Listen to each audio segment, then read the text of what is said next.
दरबारी कार्रवाई के मध्य बादशाह अकबर ने दरबारियों से एक प्रश्न पूछा। प्रश्न था, बचाव के लिए सबसे अच्छा शस्त्र कौन सा है? एक एक कर दरबारियों ने इन प्रश्न का उत्तर दिया।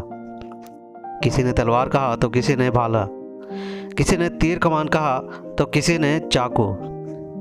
जब बीरबल की बारी आई तो वह बोला, जहाँपना, मेरे विचार से मुसीबत में जो हाथ में हो वही सबसे अच्छा शस्त्र होता है।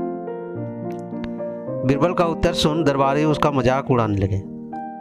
अकबर भी उसके उत्तर से संतुष्ट नहीं हुए। बीरबल उस दिन तो अपमान का घूंट पी कर रह गया, लेकिन अपनी बात सही साबित करने का मौका बहुत जल्द उसके हाथ लग गया। बादशाह अकबर अक्सर भेष बदलकर नगर भ्रमण पर निकला करते थे। बीरबल उनके साथ ही होते थे। एक दिन इसी तरह वे दोनों नगर भ्रमण पर निकले हुए। वे एक तंग गली से पैदल गुजर रहे थे। तभी एक मतवाला हाथी उस गली में आ गया। उस हाथी को देख अकबर डर गए। उस समय उनके पास एक तलवार थी, लेकिन इतने बड़े हाथी के सामने वह किसी काम की नहीं थी। उन्हें अपने बचाव का कोई रास्ता नहीं सूझ रहा था। गली इतनी तंग भी थी कि वहां से भाग पाना लगभग नामुमकिन था। उस गली में एक किनारे पर एक छोटा सा पिल्ला बैठा हुआ था।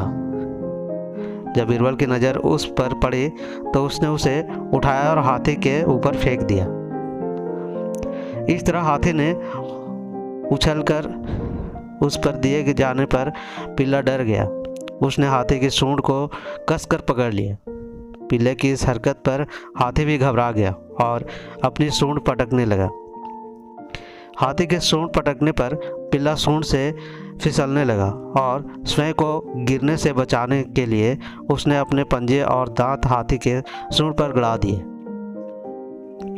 हाथी बिलबिला उठा और सूंड को पटकते हुए पलट पलट कर गली से बाहर भागने लगा। हाथी ने गली से बाहर भागने का अकबर को चैन आया।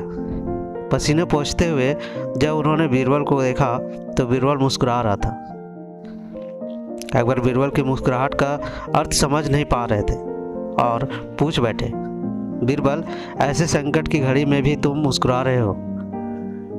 बीरबल बोला, जहाँपना, मुसीबत की इस घड़ी में छोटा सा पिल्ला हमारा शस्त्र बना और हमारी रक्षा की।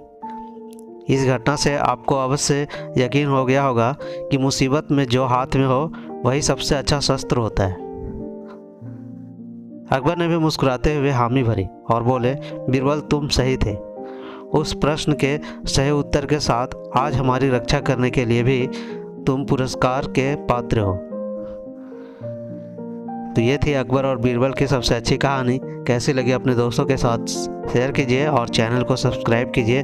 मिलते हैं एक ऐसे ही नई कहानी के साथ। तब तक के लिए धन्यवाद।